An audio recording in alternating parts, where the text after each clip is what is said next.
যে চোখ আছে, চোখটা আমার রবের, আলোটা আমার রবের, হাতটা আমার রবের, আঙ্গুলটা আমার রবের, পাটা আমার রবের, শরীরটা আমার রবের, ব্রেনটা আমার রবের, আমার যা আছে সব তো রবের, আমার বলতে তো কিছু নাই, আপত্তি করব কিভাবে? তাই সর্বদা শুকরিয়া আদায় করেছি। তো ইউনুস নবী ওনার কথা শুনে বললেন, সত্যি তুমি আল্লাহর সবচেয়ে প্রিয় বান্দা। এখন বলেন ওনার ভিতর গুণ কোনটা ছিল? ধৈর্য এবং শুকরিয়া।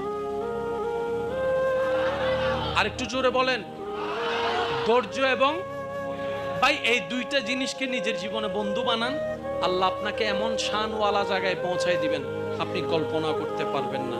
আচ্ছা, ইমাম হোসেন যে কারবালার ময়দানে শাহাদত বরণ করেছেন, এই কোয়াকে এত কম বেশি সবারই জানা। নবী রহমতুল্লিল আলামিনকে আল্লাহ আগে থেকে জানাই দিয়েছেন।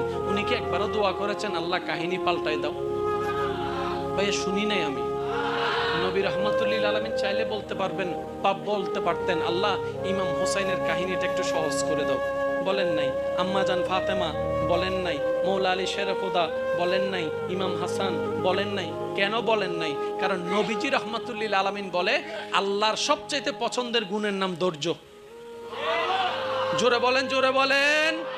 আর মনে রাখবেন একটা কথা, আল্লাহ যাদেরকে ভালোবাসে বেশি এবং যাদেরকে ভালোবাসতে চায় তাদেরকে আল্লাহ বিপদে ফেলেন, মুসিবতে ফেলেন, কষ্টে ফেলেন। পারিবারিক কষ্ট, সামাজিক কষ্ট, শারীরিক কষ্ট, স্বামীর কষ্ট, বউয়ের কষ্ট, চাচার কষ্ট, বাবার কষ্ট, অর্থনৈতিক কষ্ট, ব্যবসার কষ্ট। যখনই দেখবেন কোন ইমানদার ইমান থাকা সত্ত্বেও কষ্ট আসতে শুরু হয়েছে, তাহলে বুঝে দিবেন আল্লাহ আপনার গুনাহগুলোকে পবিত্র করতে চাচ্ছেন, আপনার এই কষ্ট দিয়ে গুনাহ মাফ করে দিবে, আপনার দরজাকে বুলন্দ করে দেওয়ার চেষ্টা। সেজন্য কোনোদিন বুঝেন না বুঝেন, পক্ষে হোক বিপক্ষে হোক, মনে করেন আপনি একটা জিনিস চাইলেন একরকম, হয়েছে আরেক রকম, আপনি মনকে স্থির করে এতটুকু বলবেন,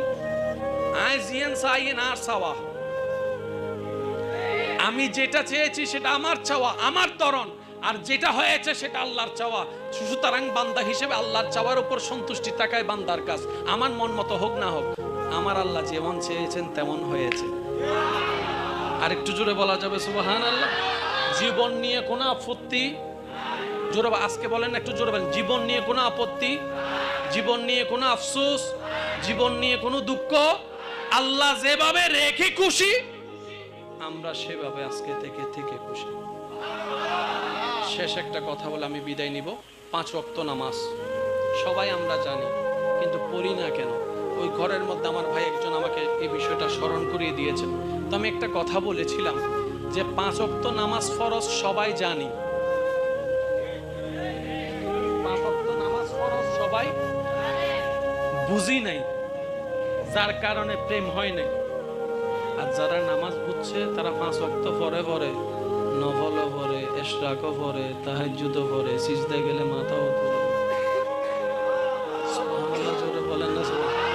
এবার ওনাকে জিজ্ঞেস করেন, ও ভাই, ও হুজুর, ও আল্লামা, ও মৌলানা, ও ভাই, ও দাদা, আমি 5 ওয়াক্ত পড়ি না, শুধু শুক্রবারে হই ফেলি, তার কেন জোর হয় না? শুক্রবারে, শুক্রবারে। আর আপনি দেখি প্রত্যেকদিন 5 ওয়াক্ত পড়েন, তাহাজ্জুদও পড়েন, ব্যাপার কি? তখন সেই দাদা বলে, আরে সিজদার মজাটা একবার পেয়ে দেখ না, সিজদার মজাটা একবার পেয়ে দেখ, কপাল তুলতে ইচ্ছা হবে না, কপাল তুলতে ইচ্ছা হবে না। আমরা পাই না কেন জানেন? আমরা সব জায়গায় শুধু তাড়াহুড়া করি। অজু বানাবে সময় না, কি রে ভাই 5G এর দেখা, 5G দিবেন কোন জায়গায়? যেখানে দেখতেছেন একটা বেগানা নারী যাচ্ছে, আপনি চায়ের দোকানে বসে আছেন অথবা হাঁটছেন, আপনি সেই জায়গায় যদি সেকেন্ডে 2 কদম হাঁটেন, সেই জায়গায় আপনি সেকেন্ডে 4 কদম হাঁটবেন, এই জায়গায় না 5G? আরো জোরে বলেন না রে ভাই। যেখানে আপনার বন্ধু আপনাকে ডাকতেছে, আইয়ু,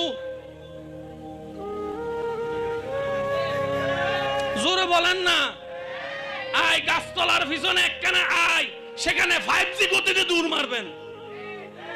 যেখানে শয়তানের ডাক আসবে সেখানে 5G গতিতে পারবেন, আর যেখানে রবের রহমতের ডাক আসবে সেখানে স্লো থেকে স্লো হয়ে যাবেন। প্রতিটা সেকেন্ডে আপনার জন্য সোয়াবে সোয়াব হয়ে যাবে। বলেন আর একটু জোরে বলা যাবে? আমার কথা কি কোনো কষ্ট পেয়েছেন? দেখেন, নামাজ পড়ার দরকারটা কি? বলবো না নামাজ পড়লে জান্নাত পাবেন, আমি বলবো না নামাজ পড়লে এই হবে, নামাজ পড়লে সে হবে, আমি কিচ্ছু বলবো না। আমি শুধু এতটুকু বলবো, হায়াত দাতাকে, শেষ ভালো যার সব ভালো তার, জোরে বলেন হায়াত দাতাকে, রিজিক দাতাকে, সম্মান দাতাকে, আর একটু জোরে বলেন সুস্থতা দাতাকে, সন্তান দাতাকে। তো সব কিছু যিনি দেয় ওনাকে খুশি করার হাজার মাধ্যমের একটা মাধ্যমের নাম নামাজ। আপনার যদি দরকার হয় কিছু, ওনার কাছে তো চাইতে হবে। তো ওনার কাছে চাইতে গেলে একটা সম্পর্ক সুন্দর রাখতে হবে না? ওই 5 ওয়াক্ত নামাজ হচ্ছে সুন্দর সম্পর্ক রাখার একটা মাধ্যম। আর একটু জোরে বলা যাবে সুবহানাল্লাহ? হ্যাঁ, আপনার আমার পক্ষে সর্বদা 5 ওয়াক্ত পড়া হয়তো সম্ভব হয় না।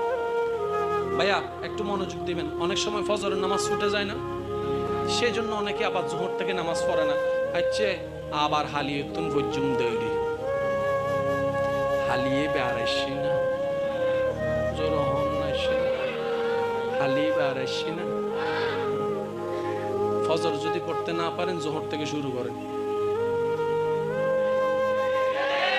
জোহর যদি পড়তে না পারেন আসর থেকে শুরু করেন, যেটা ভাবেন ওইটা থেকে শুরু, ইনশাআল্লাহ। না গর্জন দিয়ে বলেন না ইনশাআল্লাহ, আরো জোরে বলেন ইনশাআল্লাহ। যে ওয়াক্তে পাবো সেই ওয়াক্ত থেকে শুরু। আপনি আসর থেকে শুরু করেন, আপনার রব আপনাকে ফজর পর্যন্ত পৌঁছাই দিবে। কিন্তু সেটা একদিনে দিবে না, এক সপ্তাহে দিবে না। আগে আল্লাহ আপনাকে একটু যাচাই বাছাই করে দেখবে, এতে কি স্বার্থের কারণে আসছে নাকি আমাকে মহব্বত করে আসছে, আগে একটু দেখি। দেখবেন আপনি নামাজ পড়েন না, আপনার কোনো বিপদ নাই। নামাজ পড়া শুরু করবেন, বিপদ বাইরে যাবে। নামাজ পড়া শুরু করবেন, মানিব্যাগের টাকা চলে যাবে। নামাজ পড়া শুরু করবেন, বাটা জুতা নমাতেকা সবার জুতা আছে। যে প্রথম ভালো হইতে গেছে নামাজ পড়তে, তার জুতাই তো শয়তান মনে মনে প্রশ্ন ঢুকাই দেয়, এতদিন নামাজ না পড়া যায় বাটা জুতা নামাজ পড়তে গিয়ে যে দেখুন যা জুতা গিয়ে গুদে মাথন না ভাই, মাথন না। অনেক সময় দেখবেন যতদিন খারাপ আছিলাম এমনি এমনি কিছু হয় নাই, আজ এ ভালো হইতাম গেই তো বেগুন আর দোষ মনে গিয়ে। আমি বলি যে না, এগুলো আল্লাহ আপনাকে পরীক্ষা করতেছে। আপনি শুধু বলবেন যে বাজি তুয়ানক আর জরক, আল্লাহ তোমার লই বসি তো বসি তোমার মিকে যাই দেখুন। জোরে বলেন না। একদিন, 2 দিন, 1 সপ্তাহ, 1 বছর, 2 বছর আপনি শুধু তাকায় থাকবেন। যেই দিন আল্লাহর খুশি মন হবে, খুশি হবে আপনার উপরে, আল্লাহ পাক জিবরাইলকে বলবে, জিবরাইল আমার বান্দা আমার পরীক্ষায় পাস করছে, আমি আমার অমুক বান্দাকে ভালোবাসি, তুমিও তাকে ভালোবাসো। জিবরাইল এই খবরটা শোনার সাথে, হাদিসের ইবারত, জিবরাইল এই খবরটা শোনার সাথে সাথে আসমানে এসে ফেরেশতাদের মিটিং এ এসে বলে, এ ফেরেশতারা, অমুকের সর্দার জিবরাইল আমিও ভালোবাসি, সুতরাং তোমরাও ভালোবাসো। ওই ফেরেশতারা ওই আল্লাহর ভালোবাসা, জিবরাইলের ভালোবাসা দেখে ওনারাও ভালোবাসতে শুরু করবে আপনাকে, এবং ওই ভালোবাসার খবর দুনিয়ার মানুষের অন্তরে এসে মুমিনদের অন্তরে ফিট করে দিবে, মুমিনরাও আপনাকে ভালোবাসা শুরু করবে। একটা সিস্টেম আছে না নাই? ওই প্রথম কথা যেখান থেকে শুরু করেছি, ইট সিমেন্ট বালু থাকলে ঘর বানানো যায় না। প্রত্যেকটা কিছুর ভাইয়া একটা সিস্টেম, একটা নিয়ম। আল্লাহ পাক আমাদের সবাইকে 5 ওয়াক্ত নামাজ আদায় করার তৌফিক দান করুন। প্রত্যেকটা সিজদা যেন রবকে খুশি করার জন্য দিতে পারি। আর একটু জোরে বলেন না, রব খুশি সব খুশি, রব নারাজ সব নারাজ। এই মাহফিলের একটা সার্থকতা দেখতে চাই। আল্লাহকে খুশি করে কবরে যাবার ইচ্ছা আছে? আল্লাহকে খুশি করার জন্য অন্যের প্রতি রাগ রাখবেন নাকি ক্ষমা করবেন? ভাই একটু জোরে বলেন না। মাইকের আওয়াজ যতটুকু যাচ্ছে, আমার ভাই বোন যদি আমার কথা শুনে থাকেন, আপনারা একটু মনোযোগ দেন। আল্লাহর দিকে তাকাই, এই মুহূর্তে আপনার যত দুশমন আছে, ইচ্ছায় অনিচ্ছায় আপনাকে কষ্ট দিছে, সবাইকে মাফ করে দেন। যারা যারা মন থেকে মাফ করতে পারবেন তারা একবার বলেন আমিন।